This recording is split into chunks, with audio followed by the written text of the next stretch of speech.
Hey, what's up, YouTube? It's DUBKDAD.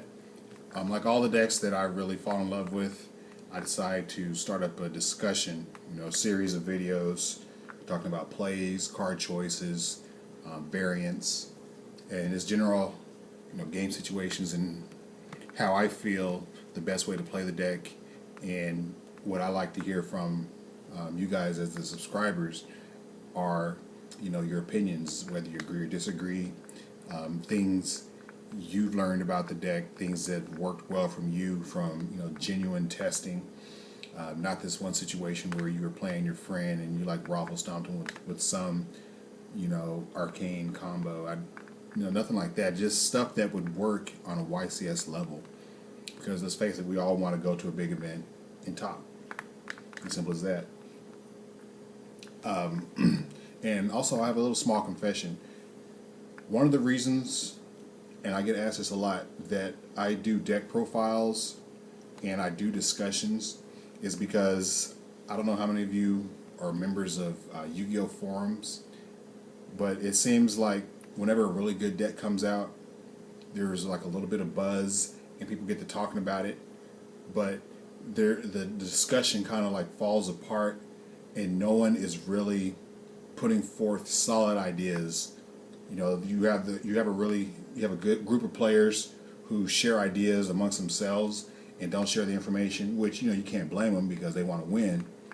But we want, myself and many of you, we want to get on their level. So if they won't share their knowledge, then we have to fall back somewhere, and try to come up with that knowledge or discover that knowledge on our own. And that's part of the reason why I do these things, is because going to forums, if you haven't topped an event, then you're pretty much ignored. I mean, I have 17, almost 18,000 subscribers, and I'm generally ignored in forums. And I'm not bitching about it because I can't make anybody like me. I can't back up my claims or anything. I have nothing to put on the table, so to speak. So I come to you guys, and ask for your opinions, and then share my opinions, and hopefully get some solid feedback. I feel the best two versions of running Geargias is the Karakuri Synchro Spam version and the Machina Beatdown version. With these two decks, I don't think either one is better than the other. I don't think that this is superior to this, and I do not feel that this version is superior to the Karakuri version. And the reason I say that is they do the same thing, but in a different way. They generate mass advantage, and then they just beat down. Just gain advantage, whether you're summoning a gear frame, flip, then adding, random Geargia monster to summoning the armor, adding accelerator, then summoning your strategist and going off. They both do the same thing with just pluses for no reason. 3-card OTK, these two plus limiter. 3-card OTK with this, armor, Birdman, and accelerator. So they both do the same thing, but in different ways, and that's why I feel neither is better than the other. Some differences that I will point out about the deck is I feel that this version is more suited to players who like combos. I mean, I'm a combo player. I like decks that have combos. I like combolicious decks. As many as you've figured out the years watching my channel, this deck is loaded with combos. The good thing about this deck is it doesn't run bad cards. in this version, they don't have to run this shit. And I say this shit, tuners in general are bad. It's just point blank. Tuners are really bad cards. The only good standalone tuner ever printed was Gale. And you really don't want to run Gale in this. I mean, Gale lets you go into Beret, but then that's it. You can take down Stardust. It can take down Thunder King. It can take down any monster. 2600 attack or less. That's a good thing about Gale. And then again, plus he's a tuner. But other than that, you know, this deck doesn't have to rely on tuners, and that makes this really good in that sense. On the other hand, this deck I feel can game your opponent easier, just because the fact that you're running the tuners and you don't draw them. So when you're able to combo out, you don't have to worry about drawing these, and then you get to use them in the way they should be used.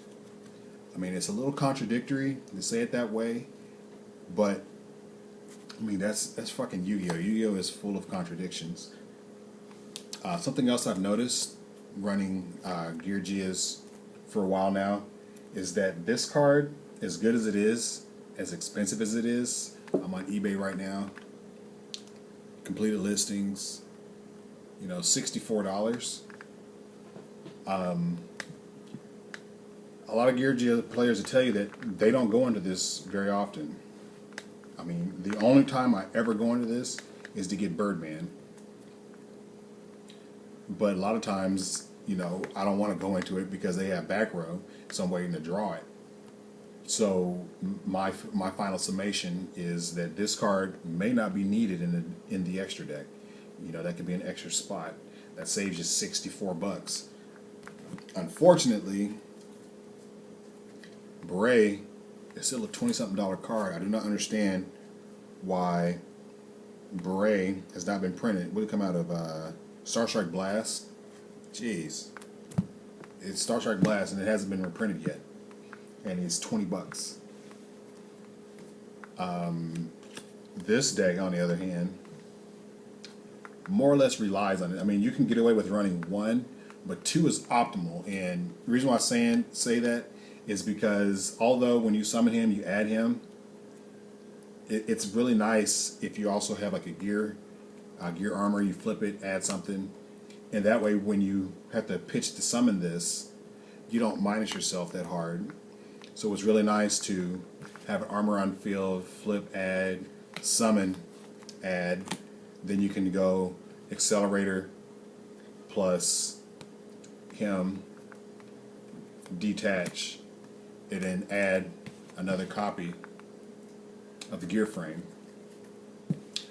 And then, you know, when you do eventually start dropping your fortresses, you know, you're not taking a huge hit. You know, you can force Thunder Kings and not have, you know, such a huge hit on your hand. You can summon into the torrentials and the warnings and not take such a huge hit on your hand. Because, I mean, let's face it, you know, sometimes pitching 2 cards hurts, especially if they have a Thunder King on board and you need to get rid of that Thunder King, or they have back rows but you need to push for damage, and you pitch the 2 cards and they torrential warning, you know, that can hurt. But running this guy and multiple copies of it mitigates that, you know, drastically.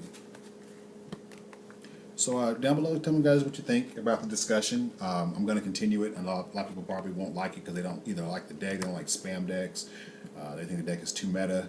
I mean, Jesus, the deck just came out. I picked it up before, you know, Toronto made it a thing, before anybody was speaking of the buzz, just like Hieratics. I read the cards, I said, oh, that's a good card, I want to build that deck, and I built it. But yeah, comment down below about what you think. You know, testing results.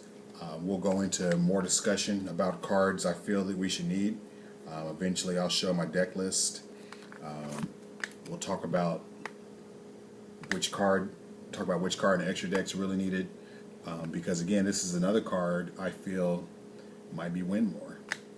Consolidating 3 monsters into this in the Karakuri version is not exactly optimal, especially when you can just instead go for a Stardust and a Scrap Dragon, or a Burrito and a Scrap Dragon, instead of just consolidating that possibility and going for a Shockmaster.